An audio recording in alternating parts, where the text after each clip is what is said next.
Howdy, folks. Happy Wednesday. Happy hump day. We will have 4 people today. Eck is on the road. He will be here in a few minutes.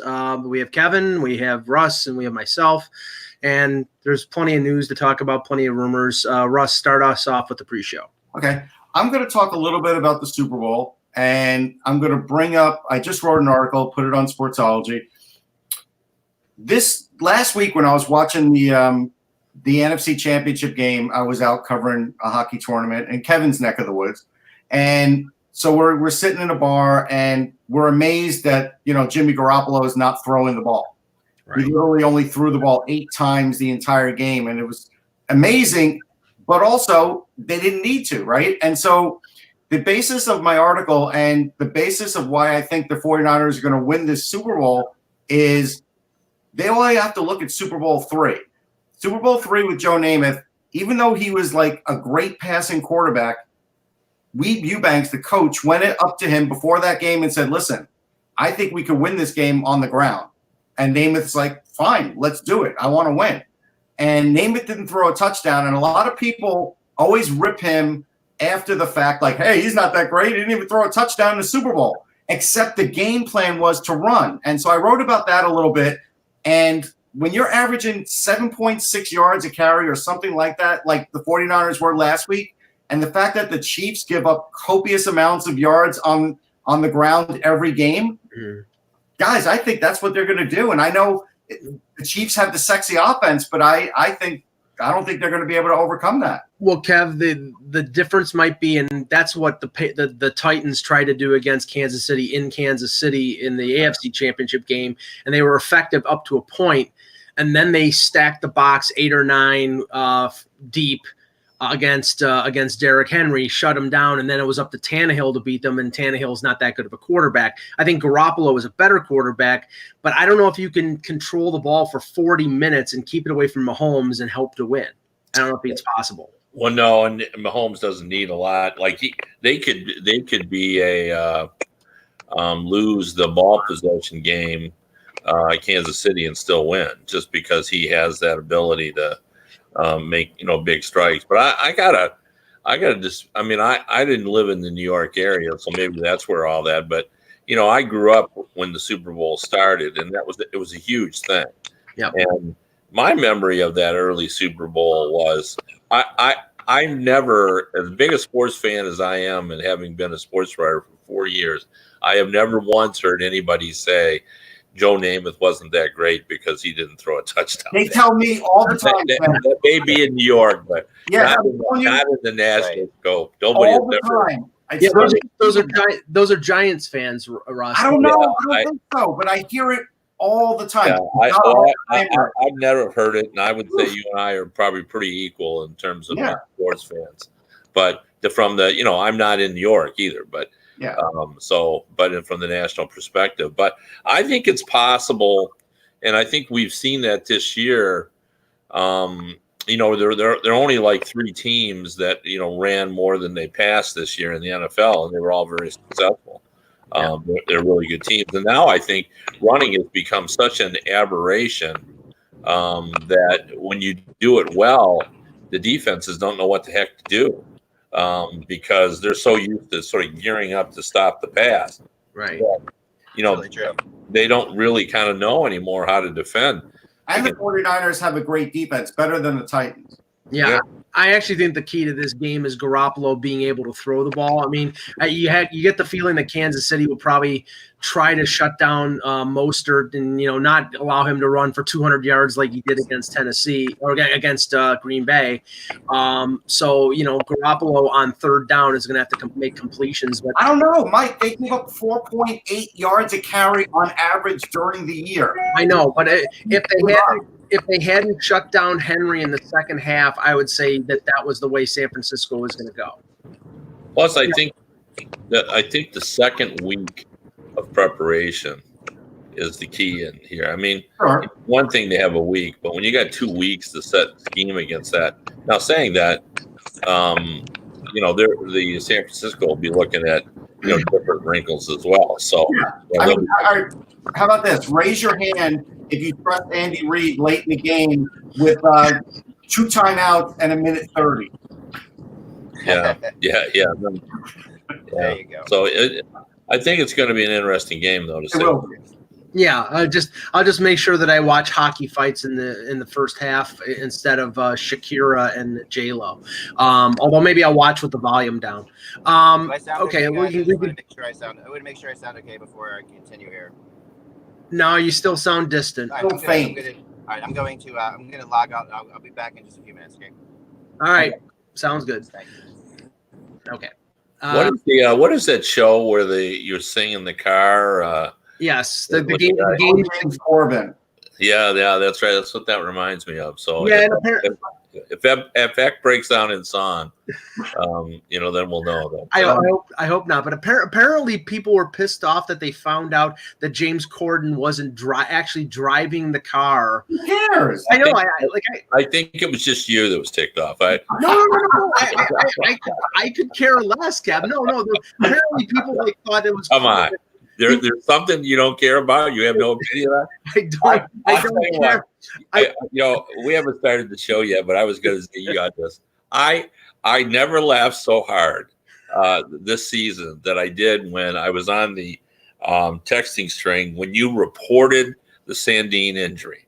Like most guys would have said, "Well, he's off and left." It was such a calamity to you. It was over. Take him off the train. The list. It was on. You mean Cap? You mean Kapanen? Kapanen, yeah. Yeah, for sure. Yeah, I just started laughing up. I was sitting next to my wife, and she said, "What are you laughing about?" And I said, "Only Mike could turn a Kapanen injury into the biggest calamity in the history of the world." And then, of course, how far were you away from the ice? About it was in Nashville. I was watching on TV. Oh, you watched on television. So from television, you made a diagnosis that put him out for the rest of the year. So, or he was injured to the point that he should be removed from the trade list. So I just started laughing. It just really yeah, that's right. It was Kapanen. Well, we can go in depth on that in a few minutes. Yeah. Let's start here. Hello, Hockey World. Today is Wednesday, January 29th, 2020. I'm Russ Cohen from Sportsology. I'm Kevin Allen. And I'm Michael Agello, and this is the HockeyBuzzcast here on HockeyBuzz.com. We may have Eklund back if he finds some good reception and good volume on the highway. But let's start with a game I was at last night, and a game that there was only a couple games last night in the NHL. But a game that I was at, and I think one that you can draw some conclusions on. And Russ, the Sabres coming out of the break, they were 10 points behind. Third place in the Atlantic Division, Florida in third place, 10 points behind, I believe, Carolina in the second wildcard spot. But they had 9 of the next 10 games at home. First one being a game against the Ottawa Senators, who had played the night before, who had not won on the road since December the 4th, with the worst power play in the NHL. And lo and behold, what did the Sabres do? They lose to the Senators. They give up 3 power play goals. The Senators outplay them in a 5-2 victory. And to top things off, their starting goaltender, Linus Ullmark, his leg folds under him it was not a slew foot. It was not any contact. It wasn't even a rut in the ice. His leg just folded up, and it came out about an hour ago that he's out 3 to 4 weeks with a lower body injury, and they're calling Jonas Johansson up from Rochester. I was saying before this game that the Sabres were likely done and likely going to be sellers. I think there's no doubt that that's what's the direction now. Yeah, I felt that way, but I wanted to see what they would look like coming out of the break with this game.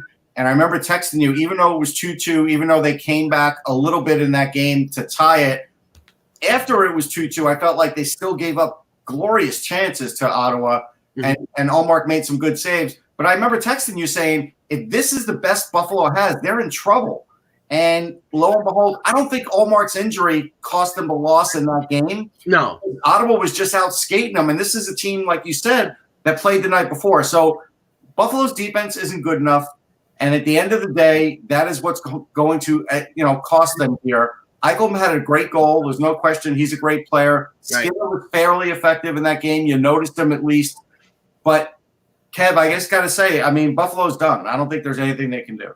Well, this is when parity really, really hurts you. Like, they got 32 games left. So you say to yourself, well, they're 10 points back, 32 games. I mean, it's still possible and plausible, but I don't disagree with you. The problem you have is that, the teams are so close that on every given night, half the teams that you're in contention with are winning. Right. So when you're 10 points out, that's so far out. Like, because you've got to basically go win 9 out of 10 and then, hope that, the best, another team you're in rival goes like 6-4 and you gain 6 points, but it's taking you 10 games to gain 6 points. So it's difficult. And I had heard through the grapevine that the Sabres, have been aggressively pursuing trades in the marketplace, and they're trying to move some people. I think they kind of know where they're at, but I also think they haven't ruled out trying to make something that would try to help them if they could get closer. But that was a loss. That almost put the nail in the coffin.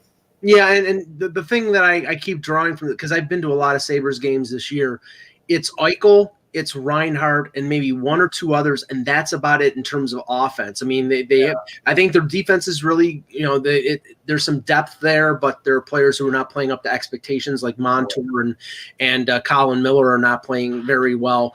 But there's depth on defense, but offensively, I mean, Kev, they've never recovered from the Ryan O'Reilly trade. They tried to place Casey Middlestat as the number 2 center. I think it was too early for him.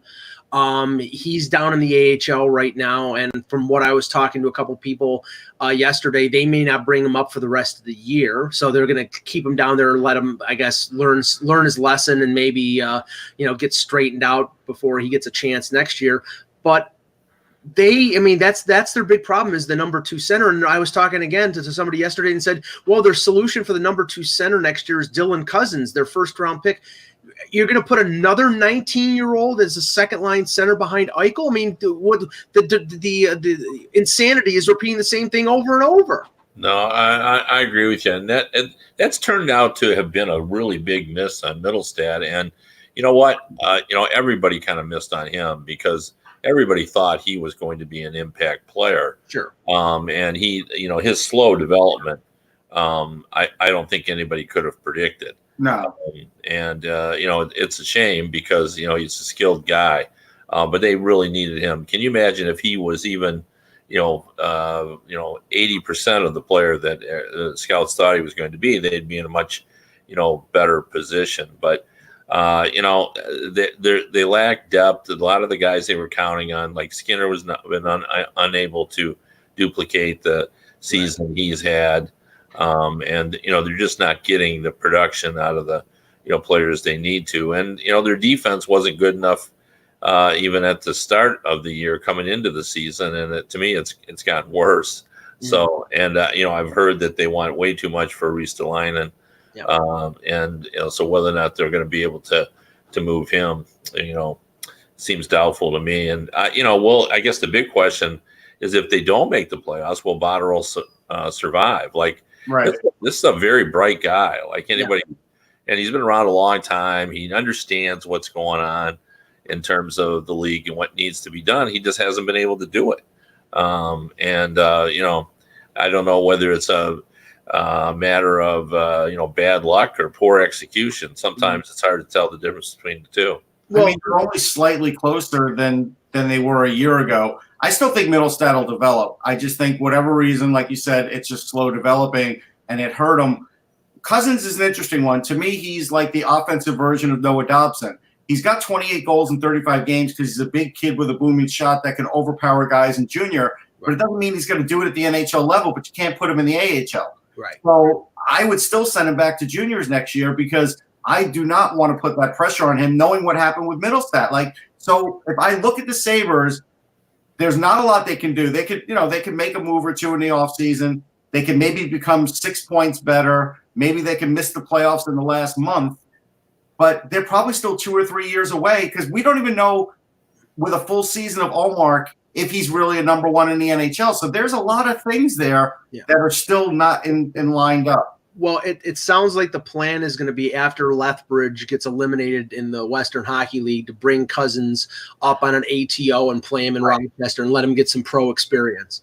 Sure. But as for Botterill, Kev, for everything I've heard, said that he's not in danger right now. But they're in a situation right now where, you know, you have a fan base that is frustrated and tired of losing. There were a lot of people in the crowd last night that were yelling "Fire Botterill" and talking about Ralph Kruger being a soccer coach, which he wasn't a coach; he was an administrator with Southampton. But you know, there's just a lot of negativity. This is a really great hockey town that hasn't made the playoffs since 2011, and they're getting frustrated, and they lived through a tank job to get Eichel, and that's turned out to be a good move because Eichel is one of the best players in the league. But they're tired of losing, and they just seem every time they try to address something, it goes wrong.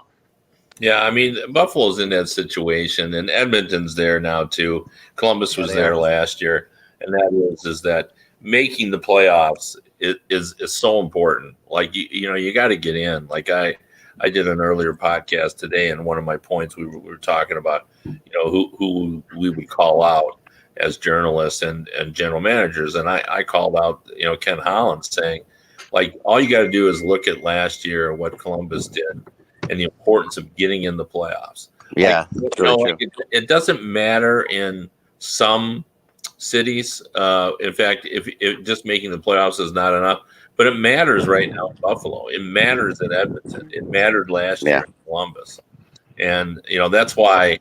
Like the minimum for Buffalo was getting into the playoffs. Right. And right now it looks like an epic failure. So it definitely does. Can you guys hear me? Yep, you're good. You're good. Okay, I'm just going to do this without any camera because you guys don't need to see my beautiful face anyway. Go ahead. All right. So you're pulsing though. It's kind of fun though. We'll see you kind of it's like we're looking at your heartbeat or something. That's my secret, Kevin. I'm always pulsing. Yeah. As the Hulk would say, I'm always angry. All right. So I wanted to get into since we had Kevin today, and people have been like begging us for a mega rumor blog, right? So a rumor blog, rumor podcast. So I wanted to go through, guys, with you guys today. Yeah. The top guys with Kevin, just like to go through this, like, and say, okay, these are the guys that we think are going to get moved, and see what you're thinking, Kevin. Like, where do you feel they could end up? Because everybody's heard my opinion 1,000 times now. So, but let's start the bidding with Tyler Toffoli. Obviously a good player. Who's got some experience, big player, brings some size, right? Has won a couple Stanley Cups. What are you thinking, Kev? I'm thinking Calgary. Is my first thought.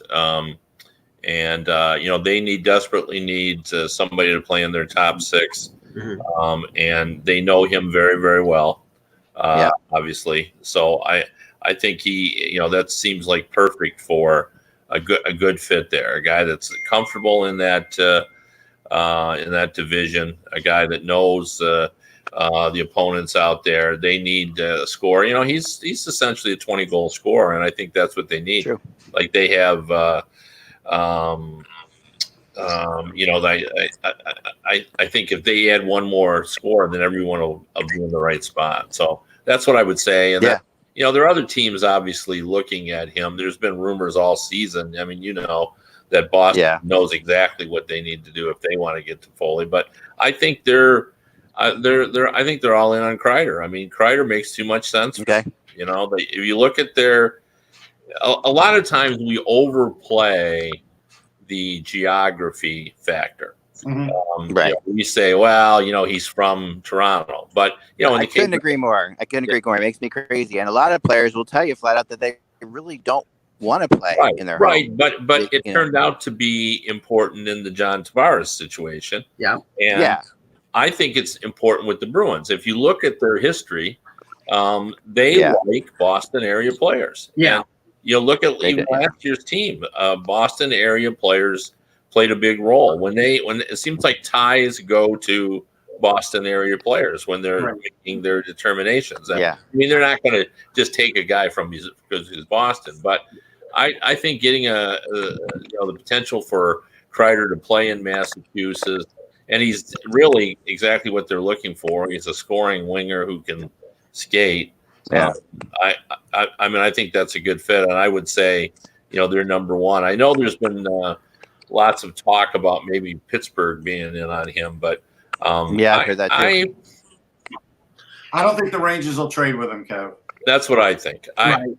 I think that would be a much harder trade. I would never say never, Right. but I think that's a harder trade to make. Well, and I think that that geography, as we were talking about, Kev, was important with the Bruins last year when they traded for Charlie Coyle. It ended up it worked in terms of him playing well there, and they got him on what a lot of people think was a little bit of a haircut because he wanted to stay. He wanted to stay home. It was not a hometown discount, but it was a factor in them getting him locked up and having him for another year too. So, I mean, wait a second here. 1 second. I want to point something out here, guys. You guys all think that it's impossible for a New York team to trade with a Pittsburgh team, and yet you all think New York could trade with a Boston team. Is that what you're trying to say here? They trade with them all the time. Yeah, they.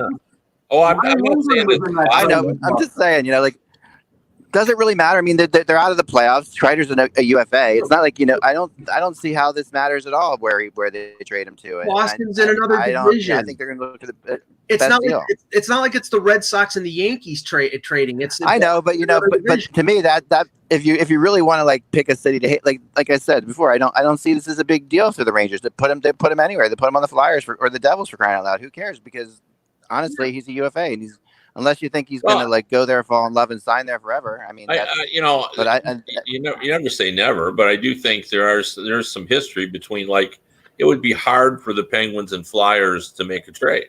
Yeah, and it's hard. And yet they did that. They did that a few years ago with Mark Streit. I mean, I'm going to go likelihood. Mark Streit got there on a three-way thing. Right. Yeah, they didn't trade him directly there. No, that's a good point. That's a good point. But I think that but with Ottawa and Toronto, Ottawa and Toronto have made trades. Montreal traded Plekanec to the Leafs. Montreal traded Plekanec. That first of all, that was a favor. That was not a favor to the Leafs because Plekanec was washed up. So, and second of all, the Leafs were dumping Dion Phaneuf. They were anxious to get rid of his contract, so they would have traded him to anybody to get rid of him. I want to just say, it's not the same as it was, in the 1950s, 60s, and 70s. Sure, but there is some hesitation. What I would never say that that Kreider would never be traded to the Penguins. I'm just saying it's a harder trade. Harder trade to make. That's all. How about this though? The Penguins don't have the same kind of assets Boston does. It's not even close. So there's that too. Okay, now if we look at Kreider on the Bruins for a second, and let's all go backwards in time, and let's say the Kreiders, the Bruins from last year are meeting the Blues of last year in the Stanley Cup final, but the Bruins have Chris Kreider on their team. Mm-hmm. How does that change the final? They have a better chance to win. They might have won. I'm sorry, but the thing was with the Bruins, and I watched them all the playoffs last year. They really didn't solve their second line issue with Coyle. They had Coyle playing third line, sometimes center. Their second line was DeBrusk, Krejci, and then it was a rotation of people. You put Kreider on the left wing of that line, and then have the Pasternak, Bergeron, Marchand line. They're almost unstoppable. Listen, guys, I don't disagree with you. I'm not throwing it out there like this. Like, how does that ever change it? No, I'm really just saying, how does it change it? Because I think it does. I think I agree with you, and especially with Kreider, who, I mean, Montreal Canadiens fans can tell you what Kreider can do for a series, right? I mean, he is definitely the kind of guy who can turn a series around by becoming just the jerk that distracts everybody, right? That's something he's able to do, and that's something I think the Bruins were lacking last year. More than, I mean, they obviously have the king of all jerks who distracts players on their team on Boston, but beyond Marchand, who Marchand, I think definitely last year felt the pressure to score because they were having such a tough time getting goals against St. Louis, and he sort of got away from his disturbing game, and when he was scoring game, Kreider would have helped out a lot. I like Kreider in Boston a lot. I do agree with you on the idea of it. I don't. I think that so. Let's just say this. We've got other players to get into, but go ahead, Mike. Continue with this. Let's just say this. if the return is better for Kreider from St. Louis or Colorado, that's where he's going to go.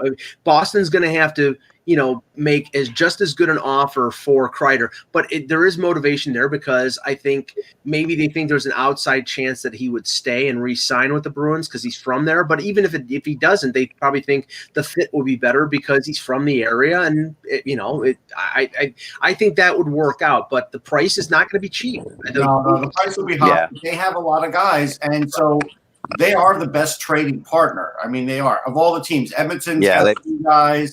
Nobody has guys like Boston. Well, really, you guys are dead on right about that. And I think, when you really look at where this is heading with the Bruins, the Bruins have to see this as a big window year for them. I mean, the division is weak. They've got a nice path. The whole conference is kind of up for grabs. The Bruins are still strong. They've had, their ups and downs. They have to make sure they get their solid goaltending. But as long as they do, the Bruins have no reason to think they can't win a Stanley Cup here. Well, Eck, here's a question from the chat that'll lead us into another area here from Caleb. Do you think that with the cap space the Pens have with Gensel on LTIR, by the way, he's on IR right now, but they can move him to LTIR, and the ability to open up more cap space with a Galchenyuk trade, that Rutherford might go all in and get 2 big names? Well, okay. I'm betting he'll try. But I think one of them is going to be Kovalchuk, and so that'll be next in terms of it just seems like why wouldn't you do that if you're the Penguins? It seems to me the kind of trade that Rutherford normally makes, sort of the extra guy.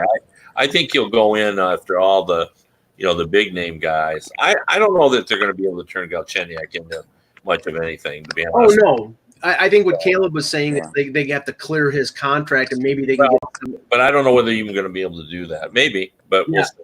No, well, here's. I mean, the team when I look at Galchenyuk and I look at Jack Johnson, right, 2 guys that they would like to move, but who have a lot of space that are very hard to move, right? And I mean, would a team, is this a situation, Kevin, where a team like Detroit says, okay, give us a first, second round draft pick, we'll take those guys off your hands for a bit?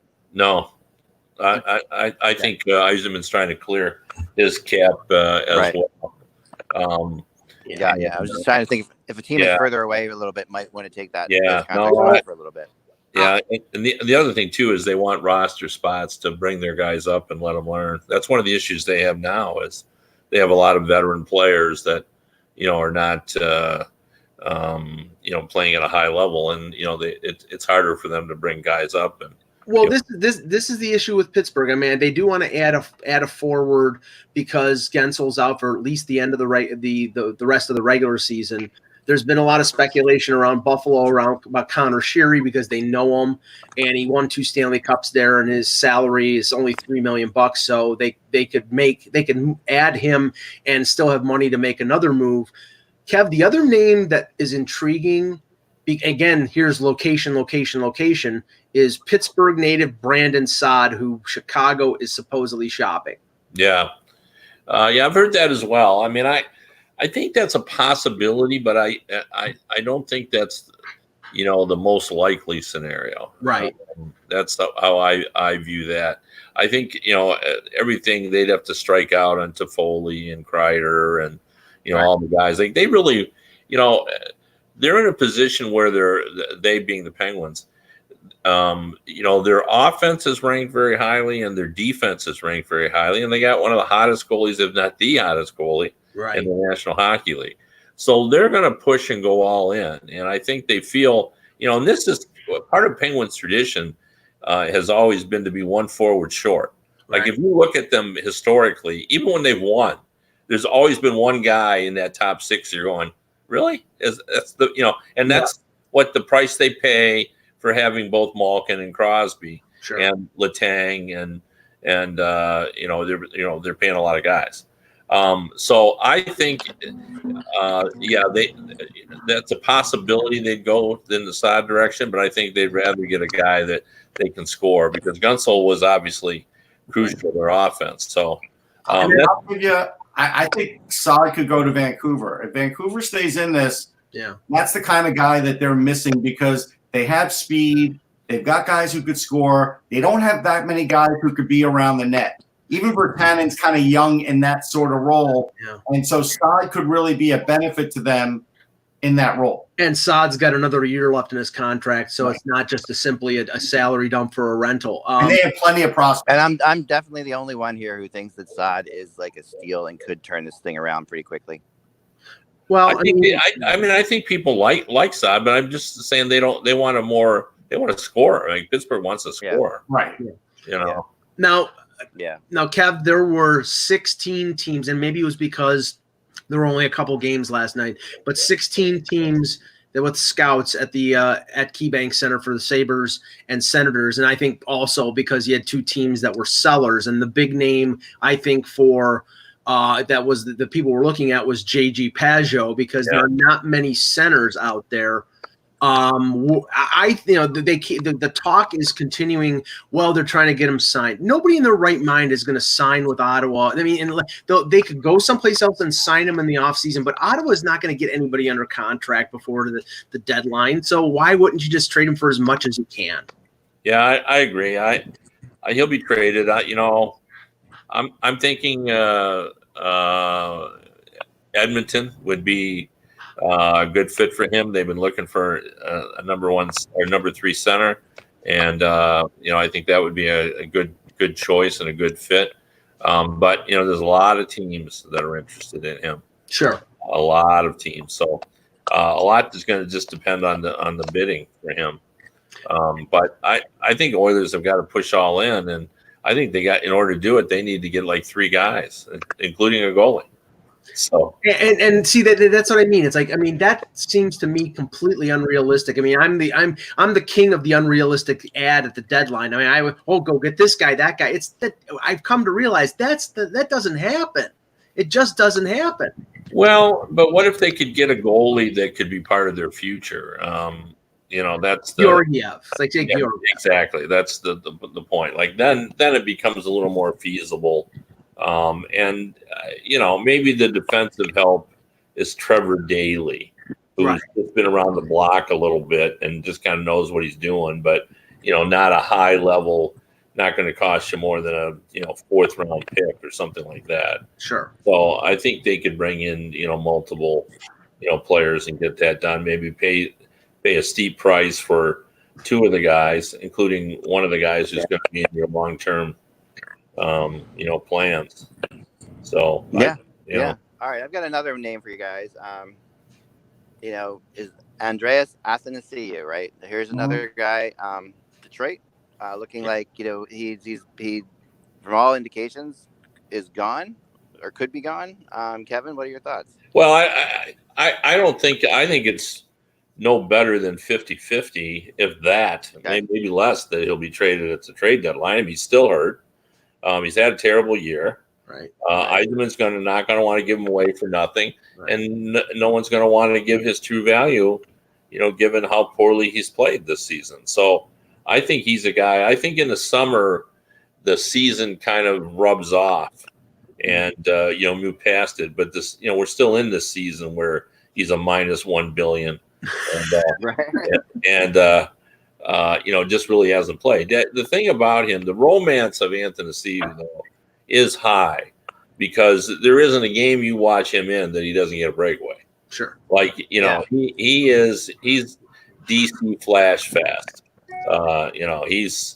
He's fast, and he is the Pavel Brendel of this generation. That's what I'm going to say. No, he's better. I think he's a little better than Pavel Brendel. Brendel had no work ethic. I wouldn't paint that on. I know he had no work ethic at all, but the Alexander Day, is he an Alexander Day? Okay.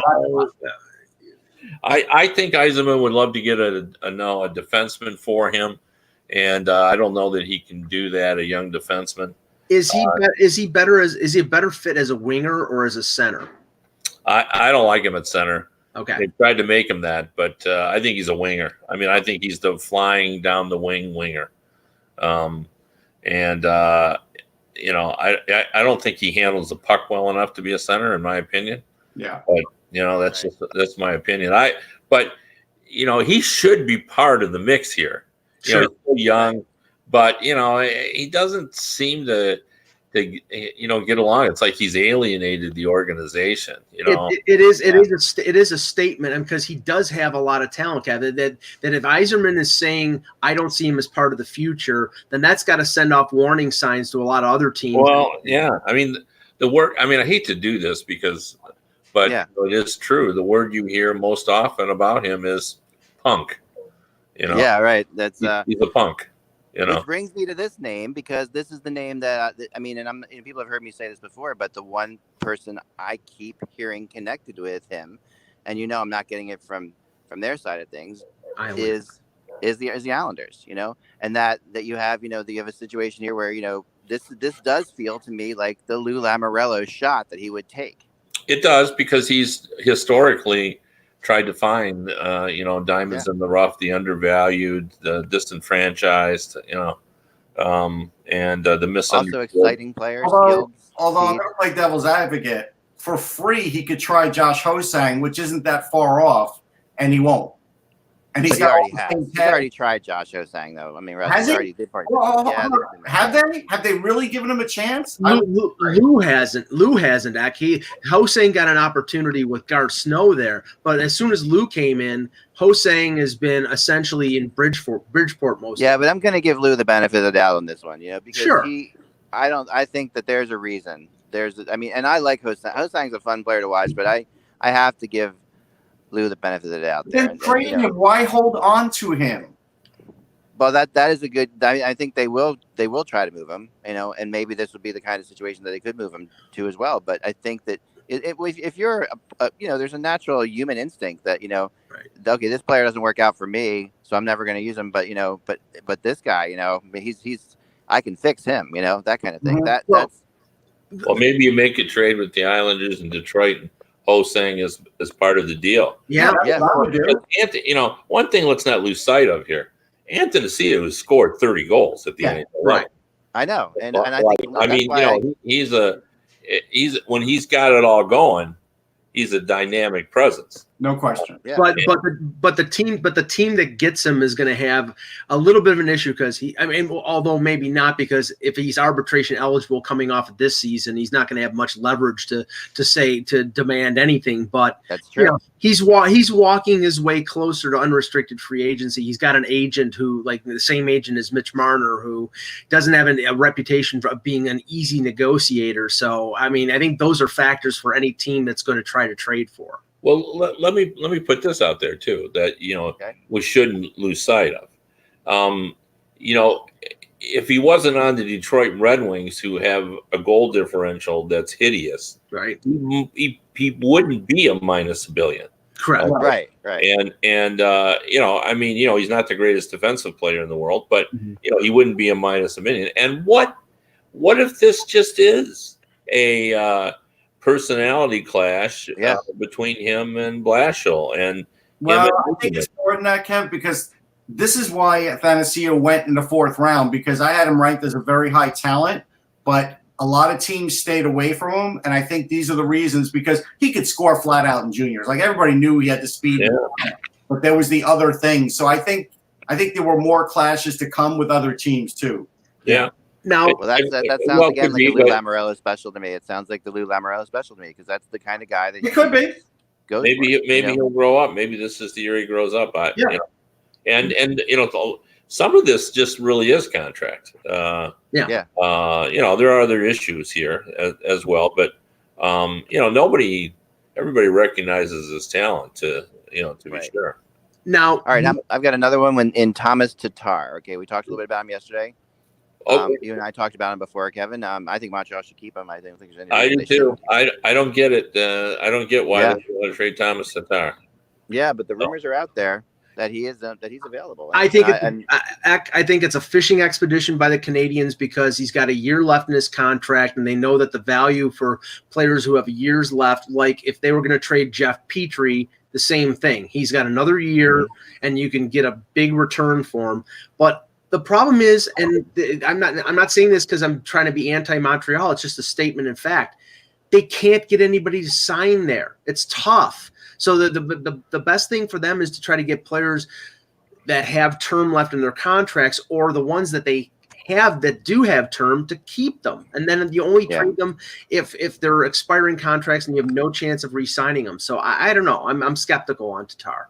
It's interesting to me that in the era when Chara is playing reasonably well beyond the age of 40, and we know all the time how that players take care of themselves now and can play a long time. And Lundqvist said to me that he can see himself playing in goal into his 40s. That a guy like Tatar at 29, you start to think, well, he's on the downward side. So what is it? When we look at speed guys who are a little bit smaller, we're expecting them not to last as long, which isn't necessarily true. I think that's the thought process. I think, Kevin, it's less their age than the fact that Montreal doesn't see the benefit of maybe signing him if he leads them in scoring like he did last year, or if he finishes second in scoring, has another year like that next year, you're slotting him in terms of salary. Okay, over $6 million. He's turning 30. It's probably a long-term deal, and they're saying, okay, we don't want to sign that guy for 5 years at $6 million. So it's better for us to move him now and get value for him than let him walk away for a draft pick at the deadline, or trade him at the deadline next year for a draft pick, or let him walk for nothing. It's all asset management now. Maybe that's a good fit in, because I haven't heard this rumor whatsoever, but has anyone thought about Kovalchuk and Tatar? Because Jim Rutherford has said on the record he'd like to take a guy that he can keep on the team. Yeah. Right. So you bring over Cole, now you've added 2 scores, 2 guys that can play in your top 6. And Cole played reasonably well since going over to Montreal. I got one for us. All right. Brendan Dillon, who seems to be the most popular name in terms of defensemen. Big, 6'4", 225, UFA, salaries around $3 million, been to a cup final. That type of defenseman that a lot of teams going into the playoffs are looking for. Kev, I heard something about Winnipeg, and that's the situation. Winnipeg's defense is decimated. It's not like they just got Kulikov back, ignoring the Buffalo scenario. Pullman's out, a couple of their other defensemen are out, and they're in the mix, so that might make sense for them. Yeah, he is by far probably the second hottest player, maybe the hottest player in the marketplace. But there's a lot of teams in on him. Right now, the bidding's at a second-round pick, and maybe something else, but not a premium prospect. So it may be like whoever steps up. If you're at the bottom of the first round, you're saying to yourself, now with 31 teams, like the bottom of the first round isn't so good. So what could it end up being a first round? I don't think so, but at some point it's going to come down to a bidding war. It could be in conditional first, I think it would be conditional, because in this draft, even at the end of the first round, teams are very leery about giving up a pick. How about the Washington Capitals, though? Like the Washington Capitals first round pick, which is going to be pretty bad. But that's a team I could see making a play for him. Yeah, I think it's an incredible fit. It's the kind of move that, in my opinion, the Maple Leafs need to make. So. Yeah, I don't think the Caps would do it. I just don't. I'm frustrated by the Maple Leafs when you look and they're third in the league in scoring, and they're 24th in defense. Yeah, 24th, and I think you just bring in guys for the playoffs on defense now that are just hard to play against, and he's hard to play against. Well, this is the problem, Kev. Right now, Morgan Riley and one other player on long-term injury, but Morgan Riley's coming back in March. That it's expected he'll be back before the season, so they can't trade and use his cap space. They have to keep it open. They're up against it cap-wise. The only way they can make a move, and it's funny because in the Athletic, their Anaheim Ducks writer was posing a scenario regarding the Leafs trading, say, Kasper Kapanen, or dumping Cody Cece's contract on Anaheim because Anaheim's going to have cap space and they'd be willing to take salary off another team's hands. But mentioned forwards in the deal, and they're like, the Leafs don't need forwards. They need a defenseman like Josh Manson, and Anaheim's not trading Josh Manson because their backlog of defensemen are gone now. I mean, the only way the Leafs trade Kapanen or Janssen or Kerfoot, these guys who have term on their contracts, is if they get a defenseman signed just as long, somebody of the similar age. And I haven't heard any names out there that's always, Kapanen for Brendan Dillon, Kapanen for this guy. It's always for rentals. They're not doing that deal because that asset management would be stupid if they traded a guy signed for 2 more years at $3 million. It was a good young forward for a defenseman who's going to walk away at the end of the year. Yeah, I mean, I agree with that. I don't think anybody believes they would do that, but there's always ways to doing it. I mean, sure, we always, it doesn't seem to, Jim Rutherford's always up against the cap every year. True, and somehow he figures out some way to make deals to improve his team. He's really good at getting guys on long-term injury reserve. I'll say that. He's definitely definitely one of the. I don't know what they're drinking in Pittsburgh water there, but they're really good at keeping guys out just long enough. Actually, they've got lead in the water act. They're working on fixing that. Actually, that might be it. But I got 2 other defensemen, guys. Go ahead. To talk about. So the first one will be Sammy Vatanen, who's another big name out there as far as probably the only one that I'm hearing that people would rather have than Brendan Dillon. Well, he's a righty. Yeah. Right. But at the same time, I've also heard that, New Jersey has serious intentions to try to extend him because they really like him. But this is coming down to, we're 4 weeks out now. So if they can't extend him, they have to do something. What are your thoughts on Vatanen, Kev? Well, I don't think he has the same market that Dillon has, to be honest with you.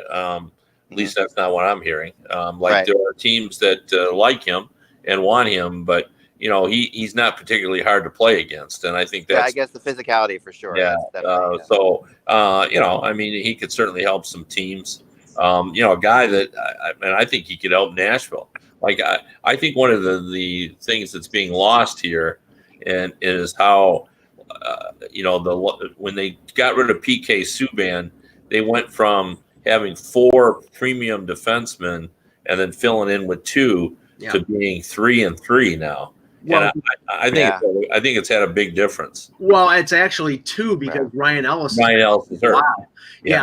And Fabro really hasn't stepped up to what people thought he was. He hasn't, and that has been an issue. So saying all that, that might be a real good fit. In fact, if Ray Shero was still there, I would predict that would happen because of his relationship.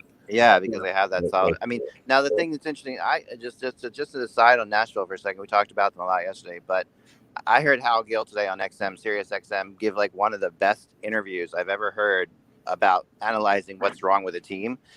His whole thing with the Predators was just phenomenal. Did you hear it, Russ? I did not. Okay, so he was something else because he said, first of all, he said Heinz's theory is that the reason the top 6 forwards, because the bottom 6 forwards are scoring on Nashville, right? Mm-hmm. So the reason the top 6 forwards aren't scoring is because they play more with the top defensemen, and the top defensemen on the Predators, we all know who they are, right? Roman Josi and the rest, Ekholm are used to rushing the puck, and so Heinz's thing is we got to get Josi to put the puck in Johansson's hands more and not have and keep the defenseman rushing the puck, which I think is a terrible idea if you're coaching the Predators. That's just my how did Johansson do it with Seth Jones? He managed. Right, but I think what the Predators have at least been built on and what Poyle has built there is a team that does use the defense as forwards, and therefore but if you're going to say those defensemen are keeping the forwards from doing well offensively because they're rushing the puck, I don't see it. I don't buy it either. Yeah, I'm sorry. It's like the defensemen are rushing the puck because the forwards aren't scoring. I mean, you've got the biggest waste right now. Johansson making $8 million, Duchesne making $9 million, Bonino making $4.5 million, Turris making $6 million, and none of them are scoring. But the crazy thing is, if any of them score at all, that team is suddenly dangerous again because they have been getting good scoring from their bottom. Yeah, but that ship's about sail, Rick, for this their year. defense is having a great. Their defensemen are having some of their best years ever. I mean, Roman having his worst. Well, I was going to say, Kev, that to me, that's the sort of underlying story of the Predators right now. They always had that foundation of Rene being a backstop who would save them, and now, I mean, I saw him play against Toronto on Monday, and I've seen him play a couple times during the year. He looks like he's pretty close to being done, or this is just a really bad streak because he just does not look good. Yeah, he's had some. He's been much more inconsistent than he's been in the past. I mean, consistency has sort of been his key, and that's always become an issue. At some point, the wheels fall off. Well, Gil said it perfectly. I thought Gil did not. Gil said he thinks Rene's been fine. But I'm not going to say Rene's been fine, but I'm going to say that Rene hasn't been. I mean, this is not all on him. But he said that Hines has also instituted more of a man-to-man defense for the Predators, which enables what that does, of course, if you're playing man-to-man, it has your benefits in cycling, it has your benefits in offensive zone. But if in your defensive zone, if somebody gets loose and a rebound pops out, there could be a guy all alone. Somebody missed their man on Monday when Nylander had a clear-cut breakaway from center ice. But I wonder if Hal Gill watched the Winter Classic and how Rene gave up that lead. Oh no, I mean Rene. I'm not saying, but listen, but we know Rene's game is aggressive, right? Rene's game is always going to be aggressive, and he's always going to be out, and that's his thing. He's always going to be playing hard. He's going to overplay the puck sometimes. He's going to overplay the position sometimes. Just in general, he's going to try to do too much when his team's behind. Those are all Pekka Rene things. I mean, I'll tell you the one thing I noticed that when I was in the locker room a few times for the Winter Classic and I saw Rene, he was thinner than I'd ever seen him before in his life. And that to me always screams like when an older player gets thinner like that, they're worried about their speed. And if you watch his speed post to post, like we said, he's always a sprawling guy, but he just can't get up and make that second save anymore where he used to be able to. And if he's out of position, the other team just takes advantage now. Yeah. I don't know, Kevin, thoughts on the Preds? Well, yeah, a couple of points about Rene. First of all, the Predators, as Hal Gill does, that while Rene hasn't been spectacular, they don't think he's been the problem. They think it's been a complete defensive shutdown. And what we shouldn't lose sight of is this is a pretty significant change going from Laviolette to Hines. Laviolette is an up-tempo, push the puck, get it up. In fact, there aren't many people left in hockey that I would describe as an offensive style coach, but I would say Peter Laviolette is an offensive style coach. Yeah, and you can't say that about many coaches. And Hines might be closer to Barry Trotz. He might be closer in terms of a defensive-minded, matchup type. He was brought in with the mandate of bringing structure to an unstructured group. And this man-to-man defensive posture, fits right in. So it's probably going to take some time to adjust to that. Now, Poile's been on the record as saying he's not going to do much, but it sure feels like he's got to if he wants to make the playoffs. I think take up. So, well, Kev, let me ask you about a team that Ack and I always like to talk about. Sorry. When a team like that has such success over there, it's fascinating to watch to see how they would survive not making the playoffs. Like Mr. Softy is I'll take a Sunday if I'm able. Kev, let's talk about a team that Ack and I always like to talk about, and that's the Blackhawks, because I think 3 weeks ago when they put Seabrook on LTIR and DeHaan on LTIR and opened up $11 million of cap space, a lot of people thought, okay, they're going to take on salary, get draft picks, continue their sort of reset. Now they're 3 points out of a playoff spot. They've come alive offensively, and they've done it without Dylan Strome, who's been hurt. A guy like Kubalik, who they got off the scrap heap, has got 20 goals. Yeah. Now I would think Stan Bowman is looking to add before the deadline. What do you think? It's kind of screwed up the goalie market. I can tell you that because there were a lot of not a lot. There's only a couple of teams looking at goalies, but there would have been a marketplace for Robin Leonard. Now they've got a hard decision to make because the Blackhawks are in this race now.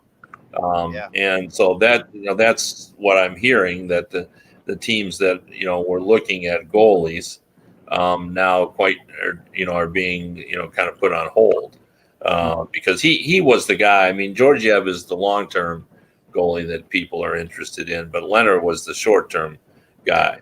If you look at for example, compare his save percentage to what's going on in Edmonton. Yeah. Or compare his save percentage to even what's going on in Calgary. Yeah. Compare his save percentage to what's happening in Carolina. Yeah. And you can see, Leonard, has some attraction to the teams that, but it's a limited market. Yeah. Because, I mean, do you really want it? Because someone has said to me, some of my readers have said, well, what about, taking Leonard as a backup? Do you really want to go and pay the assets to bring Leonard as your backup goalie? Like, I don't.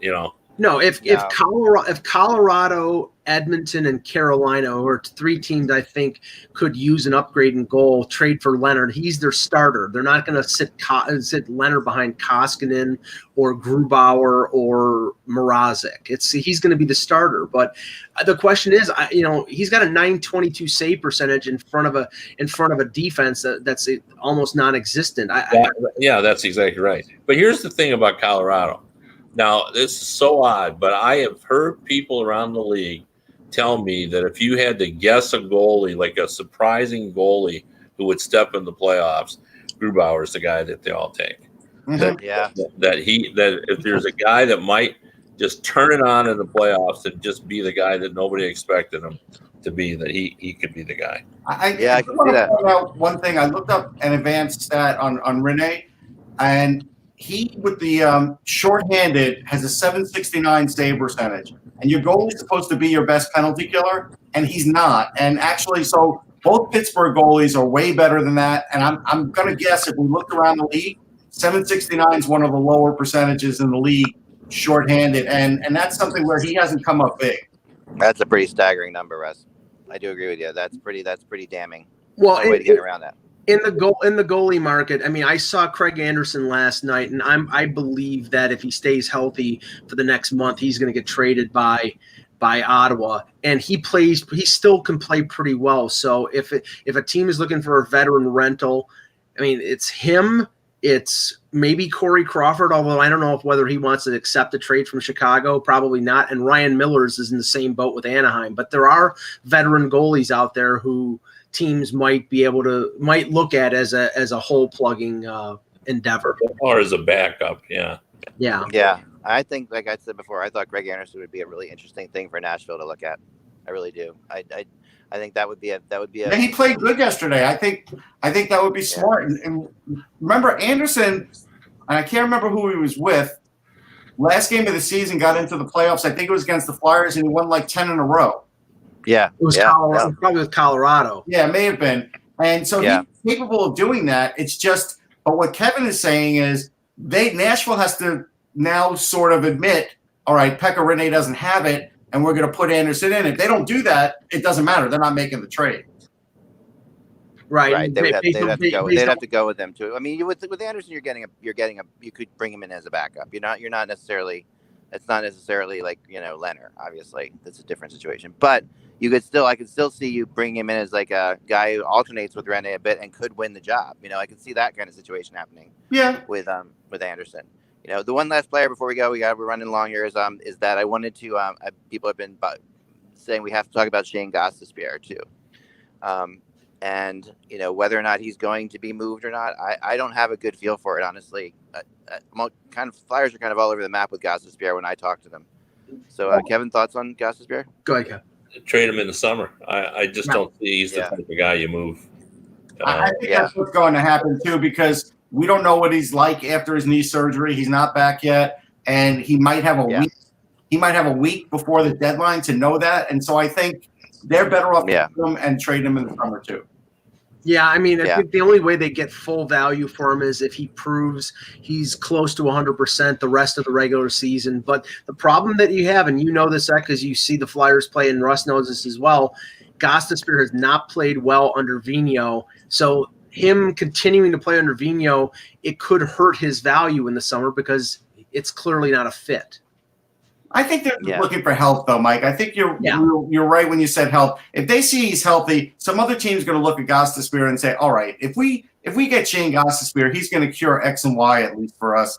Like, he hasn't lost his shot. He just, he lost some confidence. He's not the worst defenseman in the world defensively.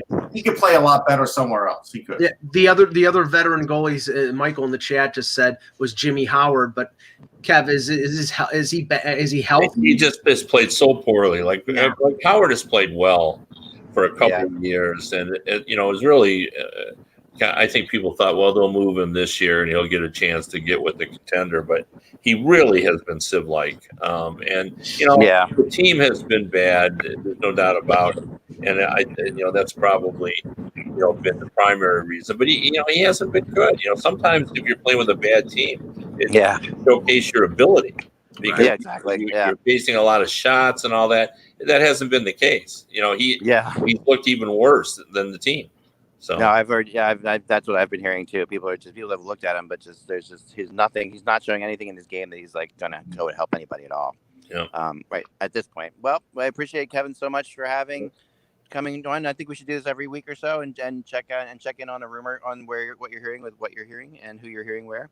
Because I'm sure things are going to change a lot in the next 29 days, whatever it is. So guys, remember, without the buzz, it is just hockey. We will